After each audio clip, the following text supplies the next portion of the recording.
everything that needed to be said by this team has been said by the speakers who have read our statement. We will make the statement available to members of the media. And the statement we have made here, we have made the statement in very good faith, because this is our country.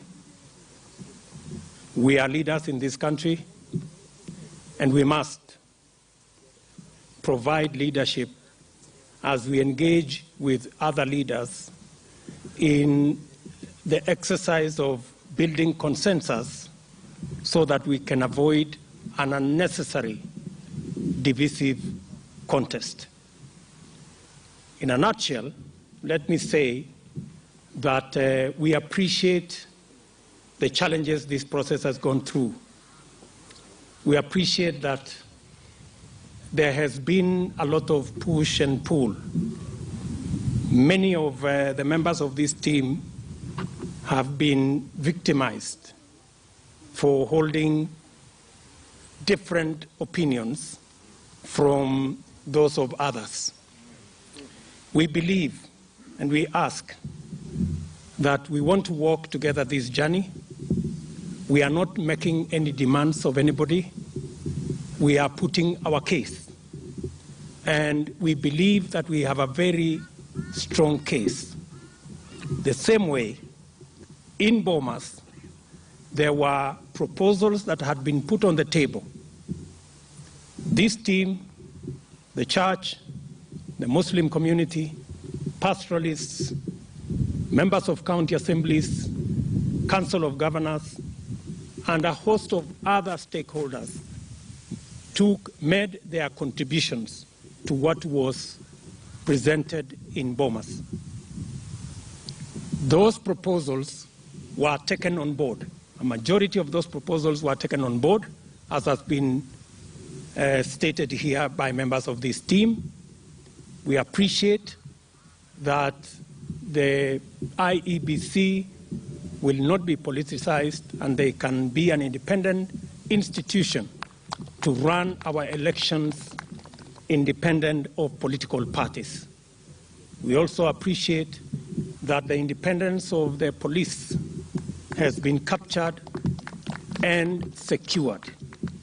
We also agree that the Senate must be left with the duties and responsibilities that they have carried out so far, and we appreciate even further that additional responsibilities have been given to the Senate, as the Senate of Kenya is a critical institution in matters devolution and in matters taking Kenya forward.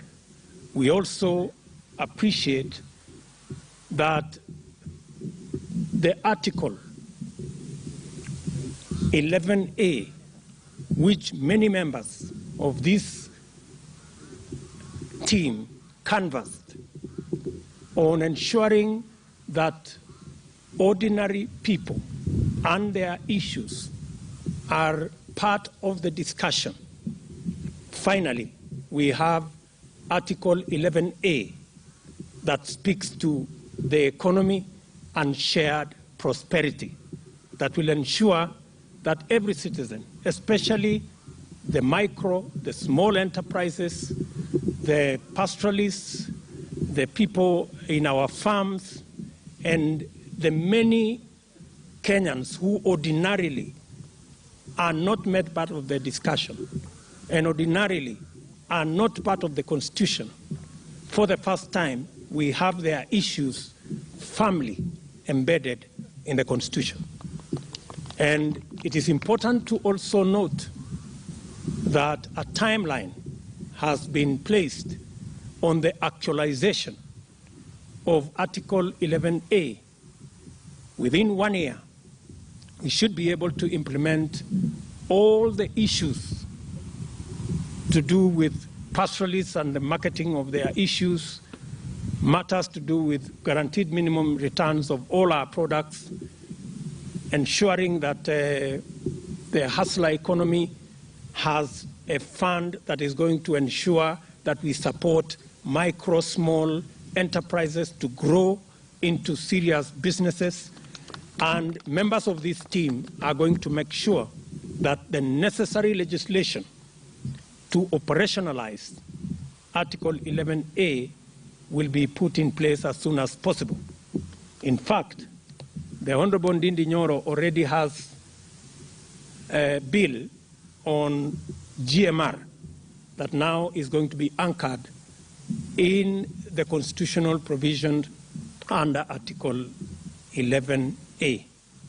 We have also, the Constitution now makes it mandatory that the President of Kenya will go to Parliament every year to give a State of the Nation address on the matter of shared prosperity, on the matter of attainment and progress made on ensuring that no Kenyans are left behind.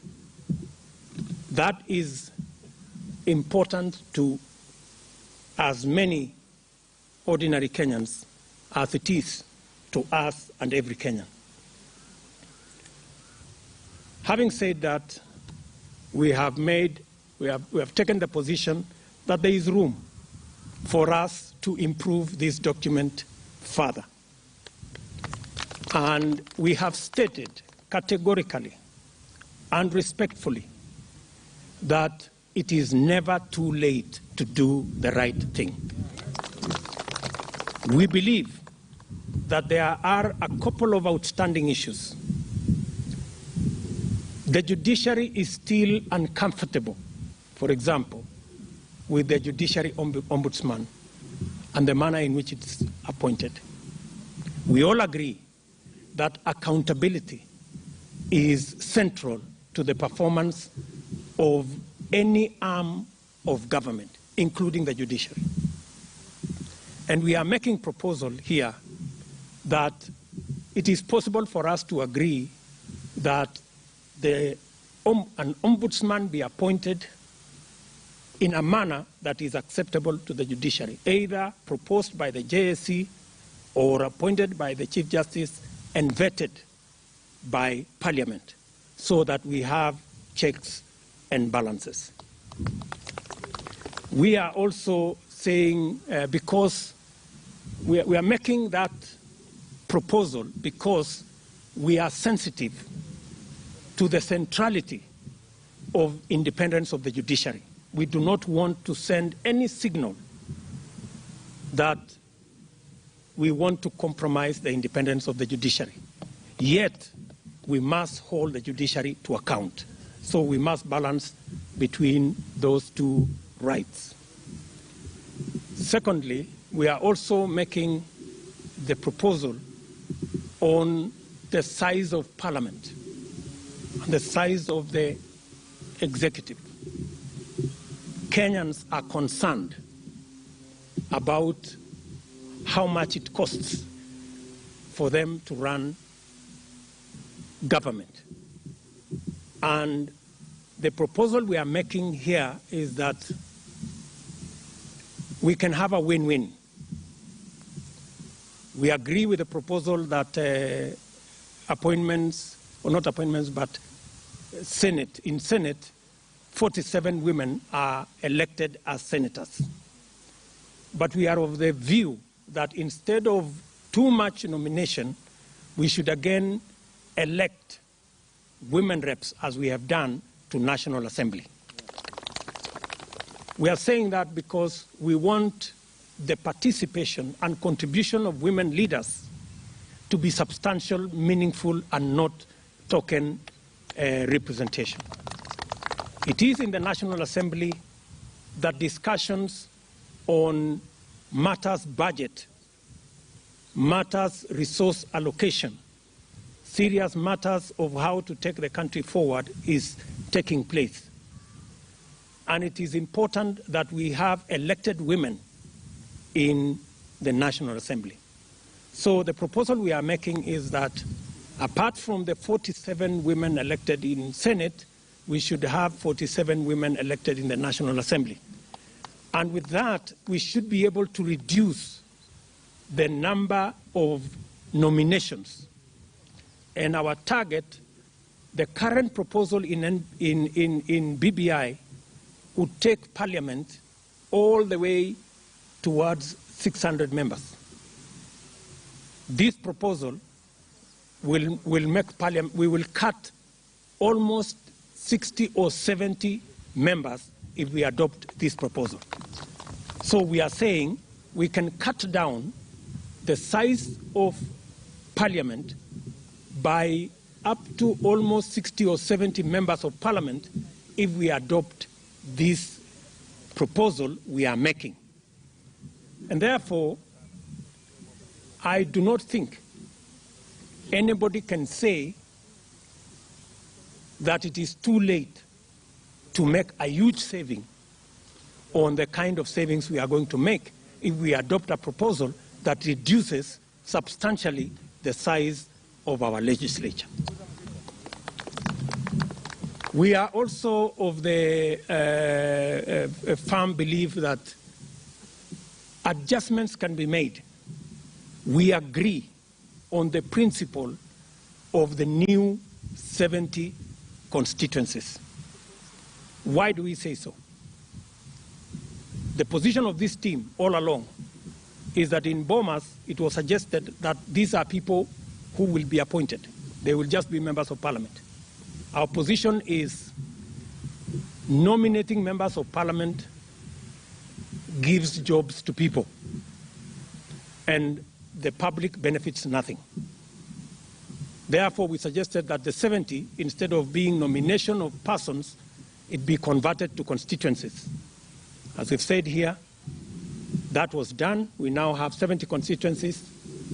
All we are requesting now going forward is that the 70 constituencies will be delimited by IEBC, that we give a window to IEBC to vary slightly up to about 20%, because we agree with the original principle that there must be equality of representation. And there is a case that has been made that there are sections, counties in our country that are underrepresented. We believe that we can balance that requirement of equality in representation by allowing the IEBC to vary slightly, because we have huge areas, like we have said, in Kitui that have raised concerns, in Garissa, for example, Ijara, that have raised concerns, in Wajir, as Wajir South, that have raised concern, in Nyeri, Kieni is 52% of Nyeri County. In Nyandarua, where we have Kinangop here, which is a huge constituency. In Migori, in Kisii, and Marsabit, and those areas. So what we are saying is there is room if we just put a rider in the BBI text that 70 constituencies, as the IEBC is delimiting the 70 constituencies, they are allowed to vary to an extent of 20% so that we can take care of the areas that have raised concern. And we are not saying the areas we have just listed. I think there are, among others, there are more areas that have said that, but we do not believe there will be more than 10 or 12 areas that need to be considered. And finally, I think we have also been cognizant that we do not, I think many Kenyans have been wondering, why are we insisting on a consensus on process? We have been insisting on consensus on process because we know there is a way we can make this referendum win-win. We know there is a way we can accommodate everybody. We know there is a way we can remove this referendum from being win-lose. There is a mechanism that can allow us to vote on the issues instead of the personalization of the referendum. We do not want the referendum to be so-and-so versus so-and-so, because so-and-so is leading this place, is leading no, and so-and-so is leading yes. That, in my opinion, is backward. In fact, we are reducing the referendum to something else. We can make it much more progressive by providing a mechanism for Kenyans to vote on the issues. We have, as a team here, agreed that we will support the proposal by CIOC in Parliament to provide a mechanism in the referendum where Kenyans can vote on issues, not just a yes-no referendum. Maybe I will explain a bit. For example, there are Kenyans who have no issue with 35% going to the counties, and they want to vote yes. But there is a Kenyan who has a problem with the judiciary ombudsman. He wants to vote no. Why do we force a Kenyan to vote for something he does not want, or to vote against something he wants? It is practically possible for us to give an opportunity for Kenyans to vote yes for resources going to the county, and to vote no for what he doesn't want or she doesn't want. And that is the opportunity we are saying should be made available to Kenyans. What will that do? The opportunity to allow Kenyans to vote on issues will completely remove this us versus them, no, yes referendum contest. Completely. It will remove it. There will be no need for us now to have teams campaigning yes this way, others campaigning no that way. We will then focus on issues. Which are the issues Kenyans will vote for, which are the issues Kenyans will not vote for, and the reasons why, and we can always take this forward.